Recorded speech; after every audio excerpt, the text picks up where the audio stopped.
সংবিধানে যে নির্বাচন নাই সেই নির্বাচনে আপনারা কিভাবে অংশগ্রহণ করলেন? গণভোটের প্রস্তাব কিন্তু বিএনপির তরফ থেকে আসছিল, মেনে নেওয়ার পর গণভোটে গেছেন, এখান থেকে আপনি সরে যেতে পারবেন না। সবাই যখন সমঝোতার ভিত্তিতে যেটা মেনে নিবেন সেটা কিন্তু আপনি সরে আসার কোনো পথ নাই। আজকে হয়তো খুব কমফোর্টেবলি সবাই যাচ্ছে, কিন্তু মাথায় রাখতে হবে একটা বিরুদ্ধ শক্তি যদি আসে, বিরোধী একটা শক্তি যদি কখনো ক্ষমতায় চলে আসে, কেউ ছাড়া পাবেন না, কেননা সংবিধানের মধ্যে কেউ নাই। বাংলাদেশের ইতিহাসে প্রশাসনকে ব্যবহার করে সবচেয়ে ক্ষমতাশালী সরকার যিনি হয়েছিলেন তিনি শেখ হাসিনা। শুধু রাষ্ট্রযন্ত্রের উপরে নির্ভর করে শেখ হাসিনা তো 15 বছর ছিল, সেরকম থাকার চেষ্টা করে। আমার কাছে মনে হয় সেটা খুব সহজ নয়। রাষ্ট্রদ্রোহী হিসেবে আপনারা চিহ্নিত হবেন। শুধুমাত্র যারা উপভোগ করবে ক্ষমতা তা না, যারা সহায়তা করবে তারাও ওইটার ভিতরে পড়বে। সুতরাং পরিস্থিতি কঠিন। আপনি আইনগতভাবে সংবিধানে হাত দিতে পারবেন না, আপনি বেআইনি ভাবে ঢুকে বসে যেতে পারেন, চালাইতে পারেন। যেহেতু 2/3 মেজরিটি পেয়ে গেছে যে দলটা, তার কোনো কিছুর জন্য কারোর উপরে নির্ভর করতে হবে না, এবং কোনো কিছুর উপরে নির্ভর করতে না হলে ওনারা যা চান তাই করতে পারবেন, এবং যা চান তাই করতে পারবেন। এর ভিত্তিতে যা চান তাই করেন, তার পরিণতি আমরা অতীতে যেটা দেখছি ভালো কখনো হয়নি। এই সংস্কারগুলোর ক্ষতি হয় কার? এখানে আপনাকে আগে যেতে হবে। এই সংস্কার হইলে একটা আভ্যন্তরীণ ব্যাপার, এই সংস্কারের সাথে পৃথিবীর কোনো সম্পর্ক নাই, এটা আমার রাষ্ট্রের ব্যাপার।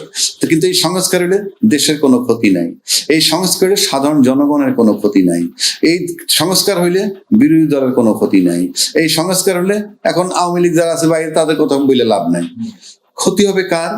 সংস্কার হলে একচ্ছত্র যে আধিপত্য ক্ষমতার, সংবিধানে যেভাবে ক্ষমতাটা যেভাবে আছে কক্ষিগত করা, সেইখান থেকে ক্ষমতাটা কক্ষিগত থাকবে না, পাওয়ারটা ভাগ হয়ে যাবে। প্রধানমন্ত্রী 2বারের বেশি হতে পারবেন না, একই ব্যক্তি প্রধানমন্ত্রী এবং দলনেতা এবং দলপ্রধান 3টে একসাথে হতে পারবেন না। এই বিষয়গুলি সংস্কার আসে, আলটিমেটলি যে ক্ষতিগ্রস্ত হয় দল, দলের ব্যক্তিগণ।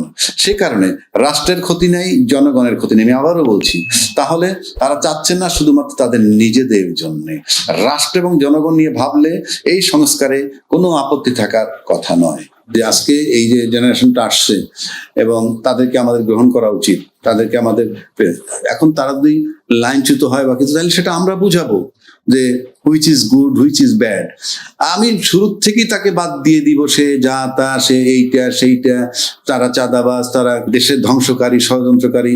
আজকে তাদেরকে আমরা বলতেছি যে তোমরা আন্দোলন করে নাই, তারা বেআইনি কর্মকাণ্ড করছে, মব করছে, মব করে সরকারে তারাইছে। ভালো কথা, সরকারকে তারাইছে, তার মব করে করায় থাকে, তাহলে তো তারপরে যে সরকারটা আসলো সেটাও সেটার ফসল, এবং তার অধীনে যেটা নির্বাচন করে যেটা আসলো সেগুলো তো সবই ওই মবের পরে, যখন ছাত্রদের বেআইনি কর্মকাণ্ড করার পর যখন শেখ হাসিনা চলে গেল, তারপর যারা আছে তার কি সবই তো বেআইনি।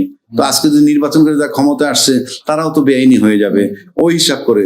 তো আপনি আজকে যেভাবে দেশটা চলতেছে, একটা সময় যদি আসে, অ্যাডভার্স কোন সরকার যদি আসে, অ্যাডভার্স মানে এই প্রতিকূল একটা সরকার যদি আইসে পড়ে কখনো, আপনি লক্ষ্য করে দেখবেন বঙ্গবন্ধু হত্যার 21 বছর পর শেখ হাসিনা দেশে এসে সরকার গঠন করলো, করার পর কিন্তু সেই বঙ্গবন্ধু হত্যার বিচার বলেন, তারপরে সেই রাজাকারদের বিচার বলেন, যুদ্ধ অপরাধী, সেগুলো কিন্তু সে করেছে। তো আবার আজকে হয়তো খুব কমফোর্টেবলি সবাই যাচ্ছে, কিন্তু মাথায় রাখতে হবে একটা বিরুদ্ধ শক্তি যদি আসে, বিরোধী একটা শক্তি যদি কখনো ক্ষমতায় চলে আসে, কেউ ছাড়া পাবেন না, কেননা সংবিধানের মধ্যে কেউ নাই।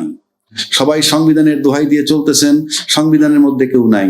এই সংবিধানের ভিতরে অন্তর্বর্তীকালীন সরকারের কথা নাই, এই সংবিধানের ভিতরে তত্ত্বাবধায়ক সরকারের কথা নাই, এই সংবিধানের ভিতরে 2026 ফেব্রুয়ারিতে নির্বাচন হবে সেই কথা বলা নাই। এই সংবিধানের ভিতরে বলা আছে কি সংসদ ভেঙে গেলে পরবর্তী 90 দিনের মধ্যে নির্বাচন করবেন, কোনো কারণে না হলে আরো 90 দিনের মধ্যে। তারপরে বলা নাই আপনার যখন মন চায় তখন নির্বাচন করবেন। তাহলে এই সংবিধানের দোহাই যদি আপনারা দেন, তাহলে সংবিধানে যে নির্বাচন নাই সেই নির্বাচনে আপনারা কিভাবে অংশগ্রহণ করলেন? এটা প্রশ্ন আসবে। গণভোটের প্রস্তাব কিন্তু বিএনপির তরফ থেকে আসছিল। তারপরে একটা বিতর্ক হইল কি, যে নির্বাচনের আগে গণভোট, জামাতের দাবি ছিল, বিএনপি বলছিল নির্বাচন এবং গণভোট একই দিনে হবে। ফাইনালি নির্বাচন এবং গণভোট একই দিনে, এবং প্রেসিডেন্ট একটা আদেশ জারি করছে। সেই আদেশে বলা আছে 2টা শপথ নিতে হবে, একটা শপথ নিবে সংসদ সদস্য হিসেবে, আর একটা নিবে সংবিধান সংস্কার পরিষদের সদস্য হিসাবে। তারেক রহমান সাহেব বারবার বলেছেন নির্বাচনের মধ্যে ধানের শীষে যেভাবে তোমরা সিল দিবা, একইভাবে গণভোটের পক্ষে হাতে ভোট দিবা। এবং বিএনপি জিতছে, আমি মনে করি তারেক রহমান সাহেবের ওই এক বক্তব্যে গণভোটও জয়লাভ করছে।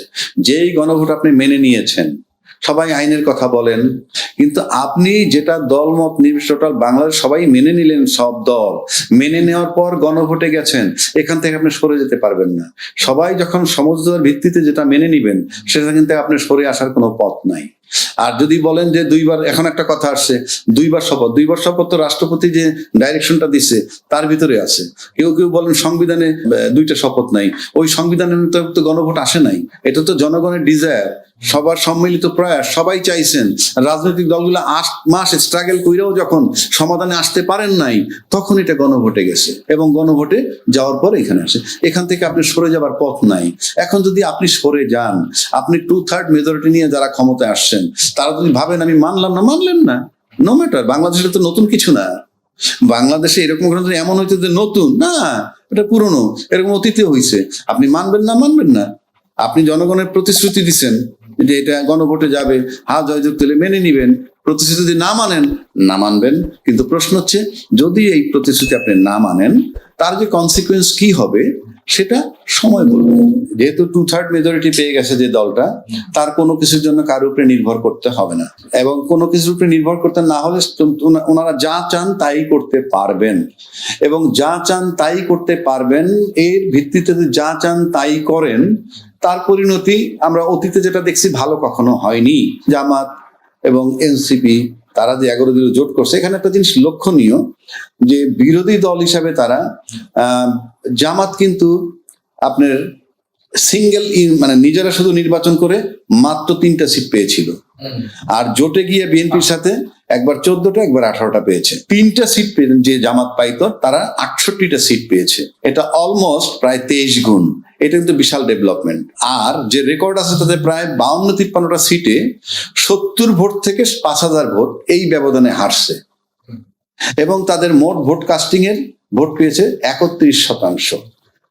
এই 31% ভোটার জামাতকে যারা দিছে, তারা যে সবাই জামাত করে সেটা আমি যদি নাও বলি, বাট দ্বিদলীয় শাসন ব্যবস্থা দেখে সে কারণে তারা হয়তো তৃতীয় একটা শক্তি দেখতে চেয়েছিল। ক্ষমতায় আসতে পারেনি সেটা ভিন্ন কথা, তা নাহলে এত ভোট তাদের পাওয়ার কথা নয়। এখন যারা ভোট দিছে আশাবাদী হয়ে, সেই ভোটারগুলো কিন্তু মানসিকভাবে তাদের সাপোর্ট দিবে। মানে আপনি এবারের বিরোধী দলটা কিন্তু কাস্টিং ভোটের একটা বিরাট অংশের ভোটারদেরকে নিয়ে বিরোধী দল। সুতরাং তারা হয়তো চিন্তা করতেছে এইটা যে আমরা পার্লামেন্টে শুরু করব আমাদের যাত্রা, আমাদের বিতর্ক, পার্লামেন্টে বিতর্ক শুরু করবে। এবং গণতান্ত্রিক দেশ হিসেবে আমিও আশা করি পার্লামেন্টের থেকে বিতর্ক শুরু হোক কঠিনভাবে। এবং তারা একটা বলছে যে তারা শ্যাডো গভর্নমেন্ট করবে, এবং শ্যাডো গভর্নমেন্ট তো আপনি ভালোই জানেন, প্রতিটা মন্ত্রণালয়ের সাথে কাউন্টার একজন মন্ত্রী, একজন সরকার হিসাবে মন্ত্রী দিতে পারলে আর এমনি শ্যাডো গভর্নমেন্ট। সুতরাং তারও প্রিভিলেজ থাকবে, প্রত্যেকটা দপ্তরের খবর সে নিতে পারবে, নিয়ে সেটা যদি বিতর্ক শুরু করে পার্লামেন্টে ভালো। যদি এই বিতর্কের মধ্যে থেকে গণতান্ত্রিক চর্চা চলতে থাকে ভালো। আর যদি 2/3 মেজরিটি পাওয়ার কারণে সবাইকে উপেক্ষা করে, আলটিমেটলি উপেক্ষা করতে থাকে, তাহলে তো আমরা অতীত সরকারের সাথে এতে কোনো পার্থক্য দেখব না যদি এটা করেন। কিন্তু আমরা চাই না সেই ঘটনাগুলো পুনরাবৃত্তি হোক। এই কারণে বলছি, বাংলাদেশের ইতিহাসে প্রশাসনকে ব্যবহার করে সবচেয়ে ক্ষমতাশালী সরকার যিনি হয়েছিলেন তিনি শেখ হাসিনা। এত কঠিন ভাবে মানে সমস্ত সরকারি রাষ্ট্রীয় অর্গানকে ব্যবহার করে সরকারি পরিচালনা করা ওনার চেয়ে শক্তিশালী কেউ এ পর্যন্ত হয় নাই।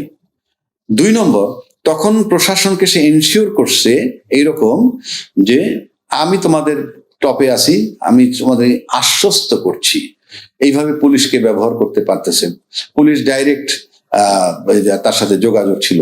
কিন্তু আমার কাছে অন্য কোন সরকার প্রশাসনকে শেখ হাসিনার মতো ব্যবহার করতে পারবে বলে আমার কাছে মনে হয় না। সেদিকটা বিবেচনায় করতে গেলে রাষ্ট্রযন্ত্রের উপরে, শুধু রাষ্ট্রযন্ত্রের উপরে নির্ভর করে, শেখ হাসিনা তো 15 বছর ছিল, সেরকম আর কেউ যদি থাকার চেষ্টা করে, আমার কাছে মনে হয় সেটা খুব সহজ নয়। গণভোটের আলোকে আপনার সংস্কার করতে হবে, গণভোটের আলোকে সংবিধান সংস্কার করে তার ভিতরে আপনাদেরকে ঢুকতে হবে। তাহলে আপনি তো এই সংবিধানের মধ্যে ঢুকতেই পারবেন না। এই সংবিধানে বলা আছে সংবিধানের 142 অনুচ্ছেদে বলা আছে 2/3 মেজরিটি পাইলে সে যে কোনো রকমের পরিবর্তন করতে পারে, সংস্কার করতে পারে। কিন্তু সংবিধানের আবার সাতের খতে বলা আছে 142-এ যা কিছু থাকুক না কেন, 142 অনুচ্ছেদে যা কিছু থাকুক না কেন, প্রথম ভাগের, দ্বিতীয় ভাগের কতগুলো জিনিস আছে, কোনো পরিবর্তন করতে পারবেন না। সেই প্রথম ভাগের ভিতরে যেমন আছে 4 ক, সেখানে কি যে বঙ্গবন্ধুর প্রতিকৃতি, বঙ্গবন্ধুর ছবি সমস্ত অফিস, আদালত, স্বায়ত্তশাসিত প্রতিষ্ঠান সর্বত্র এটা থাকতে হবে, আপনি পরিবর্তন করতে পারবেন না। যদি করেন তাহলে 7-এর 1 আর 2-এ বলা হয়েছে তাহলে রাষ্ট্রদ্রোহিতার শামিল হবে, রাষ্ট্রদ্রোহী হিসেবে আপনারা চিহ্নিত হবেন। শুধুমাত্র যারা উপভোগ করবে ক্ষমতা তা না, যারা সহায়তা করবে তারাও ওইটার ভিতরে পড়বে। সুতরাং পরিস্থিতি কঠিন। আপনি আইনগতভাবে সংবিধানে হাত দিতে পারবেন না, আপনি বেআইনি ভাবে ঢুকে বসে যেতে পারেন, চালাইতে পারেন।